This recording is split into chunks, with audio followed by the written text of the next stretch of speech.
When we think of financial decisions, we often assume people act rationally, comparing options, calculating risks, and choosing what's best. But in reality, our brains don't always work like spreadsheets. This is where behavioral economics steps in, especially when looking at how psychological biases affect our money choices. One of the most common and powerful biases is loss aversion. According to behavioral economist Daniel Kahneman, people feel the pain of a loss about twice as strongly as they feel the pleasure of a gain. For example, if someone loses $100, the emotional impact is far greater than the joy of gaining $100. This makes consumers overly cautious, often avoiding investment opportunities or hesitating to switch to better financial products simply because they fear the potential loss. Another major bias is present bias, where people overvalue immediate rewards and undervalue long-term benefits. This is why so many of us struggle to save money or plan for retirement. Spending now feels good, while saving for the future feels like a sacrifice. Credit card debt is a perfect example of present bias: buy now, worry later. We also see overconfidence bias in consumer finance. Many people believe they are better at managing money than they actually are. This leads to risky investments, excessive borrowing, or ignoring professional advice. For instance, amateur investors might trade stocks frequently thinking they can beat the market, often resulting in losses. Then there's confirmation bias, where individuals seek out information that supports their existing beliefs while ignoring evidence to the contrary. In finance, this might mean sticking with a poor investment because you keep finding articles that say it will rebound, even when the facts suggest otherwise. Understanding these biases isn't just about knowing how people make mistakes, it's about finding ways to design smarter systems that help us make better choices. Financial apps and platforms are now using behavioral insights to offer nudges, reminders, and simplified interfaces that guide users toward healthier habits. In the end, recognizing that we're not always rational is the first step to becoming smarter with money. By addressing these psychological traps, both individuals and financial institutions can work toward decisions that are not just logical, but truly beneficial in the long run. In the world of consumer finance, sometimes the most powerful decisions are the ones we don't actively make. That's the idea behind defaults and nudging, a core concept in behavioral economics. Rather than forcing choices, these tools guide people gently toward better financial decisions, often without them even realizing it. Let's start with defaults. A default is what happens when you don't make a choice, like being automatically enrolled in a company's retirement savings plan. Research shows that participation in retirement plans can jump from 40% to over 90% just by changing the default from opt-in to opt-out. The reason many people stick with the status quo, not because they've made a conscious decision, but because making a choice requires effort. Defaults use that human tendency to encourage better financial outcomes. But it's not just about retirement. Defaults can be used in all areas of finance: choosing safer investment portfolios, automatically setting aside money for savings, or selecting lower interest credit options. When the right choices are made easier, people are more likely to follow through. Now, let's talk about nudging. A nudge is a subtle change in how options are presented that influences behavior without restricting freedom. For example, reminding users through an app that they haven't saved this month, or showing how small weekly savings can add up to a big goal, can nudge people into taking action. It's not about control, it's about design. One famous example is the Save More Tomorrow program. Employees were asked if they wanted to commit now to increase their savings later, usually when they got a raise. By removing the pain of immediate sacrifice and linking saving to future income, savings rates soared. Nudging is also used in fintech. Apps use friendly visuals, rewards, and progress trackers to motivate users. These small changes, like setting a default savings goal or nudging users to round up the purchases for savings, can dramatically impact financial health over time. In summary, defaults and nudges don't limit freedom, they empower it. By shaping the environment in which people make decisions, we help them achieve better financial results. It's a quiet revolution in consumer finance, proving that sometimes, the best decisions are the ones we're gently led to make. Money decisions are often seen as logical, numbers-based choices. But in reality, our emotions play a powerful role in how we manage, spend, save, and invest our money.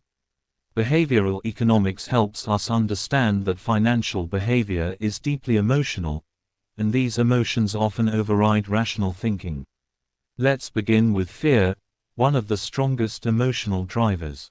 When the stock market drops or there's economic uncertainty, fear kicks in. Investors panic, sell off assets, and try to cut losses, even if long-term strategy says to hold steady. This behavior is emotional, not logical, and it often leads to worse outcomes.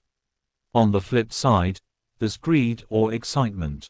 During financial booms or when trends go viral, like cryptocurrency spikes or meme stocks, people feel a fear of missing out, FOMO. This emotional rush can lead to impulsive decisions, like investing in something they don't understand, just because everyone else is doing it. The emotional high overrides the need for research or caution. Then there's stress, which is a silent influencer in everyday money decisions.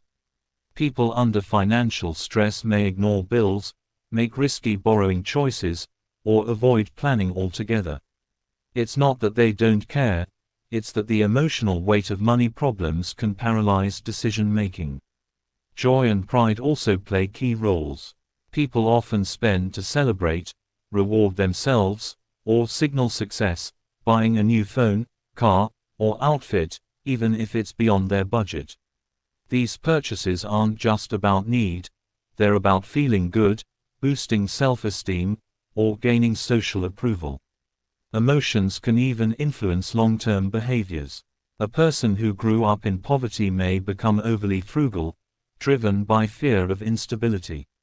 Meanwhile, someone from a wealthy background may take greater financial risks, driven by a sense of safety. Understanding these emotional drivers is key to creating better financial tools and advice. Smart apps and financial advisors now account for emotional triggers, offering features like spending alerts, visual goal trackers, or calming messages during market dips. They're not just managing numbers, they're managing feelings. In the end, financial behavior isn't just about dollars, it's about emotions. Recognizing the emotional forces behind money choices helps people become more aware, more in control, and more financially healthy. In today's complex financial world, knowledge alone isn't always enough to make good money decisions. That's why behavioral interventions, tools and strategies based on how real people think and act, are becoming essential for improving financial well-being. These interventions don't just teach people what to do, they help them actually do it. One of the most effective interventions is the use of commitment devices. These are tools that help people stick to their financial goals by creating a barrier to temptation. For example, some savings accounts only allow withdrawals at specific times or after a set goal is met. This helps prevent impulsive spending and keeps people focused on their long-term objectives. Another powerful tool is automatic saving. Behavioral research shows that when saving is made automatic, like setting up a monthly transfer to a savings account, people are far more likely to stick with it. By removing the need to decide every time, the habit becomes effortless and consistent. Reminders and prompts also play a crucial role. A simple text message reminding someone to pay a bill, top up their savings, or avoid unnecessary purchases can dramatically improve financial behavior. These nudges work because they bring intentions back into focus, especially in moments of distraction or stress. Visual goal-setting tools are another effective intervention. When people can see their progress, like a digital savings thermometer or a countdown to a debt-free date, they feel motivated and emotionally connected to the goal. This visual feedback builds momentum and keeps them engaged. Apps and platforms now use gamification to turn saving and budgeting into a more enjoyable experience. Users earn points, unlock levels, or get rewards for positive behavior. These small incentives can turn dull tasks into satisfying achievements, making people more likely to follow through. Financial education is also evolving. Instead of long, boring lessons, behaviorally informed programs focus on just-in-time learning, providing helpful tips or explanations exactly when someone is making a decision, like applying for a loan or making a big purchase. In summary, behavioral interventions don't rely on willpower alone. They are designed to fit into the way people actually behave, helping them overcome psychological barriers and build better habits. When used effectively, they turn good intentions into real results, creating a path toward lasting financial well-being. In the digital age, technology is transforming the way we manage money.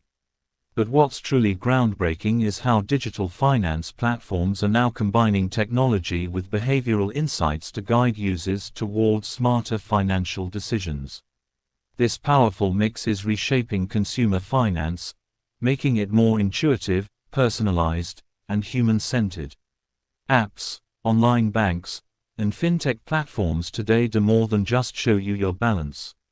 They use behavioral data to understand your habits, anticipate your needs, and gently guide you in the right direction. For example, if an app notices that you always overspend on weekends, it might send a warning or suggest a spending limit before the weekend begins. That's a behavioral nudge, subtle, timely, and effective. Personalization is another key innovation. Based on your spending history, savings goals, and risk tolerance, digital platforms can suggest tailored financial products or strategies. This removes confusion and decision fatigue, helping people make better choices without being overwhelmed by options. One common behavioral challenge is procrastination, especially when it comes to saving or investing. Digital finance tools now use automated features to counter this, like rounding up every purchase to the nearest dollar and putting the spare change into a savings account. It's simple, automatic, and taps into our tendency to act only when it's effortless. Gamification is also being widely adopted.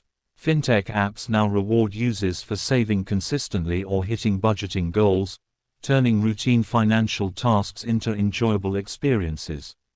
These small rewards play on our natural desire for achievement and recognition, reinforcing positive financial habits. Another breakthrough is in real-time feedback. Instead of finding out at the end of the month that you've gone over budget, apps now alert you in the moment, helping you make corrections before the damage is done. This just-in-time learning is far more effective than traditional financial advice. And most importantly, digital tools can reduce emotional friction. By simplifying interfaces, removing complex jargon, and offering empathetic language, financial apps help users feel more confident and less anxious about money, a key factor in long-term financial health. In conclusion, digital finance empowered by behavioral insights doesn't just make managing money easier, it makes it smarter. It helps users overcome biases, build habits, and feel more in control of their financial future.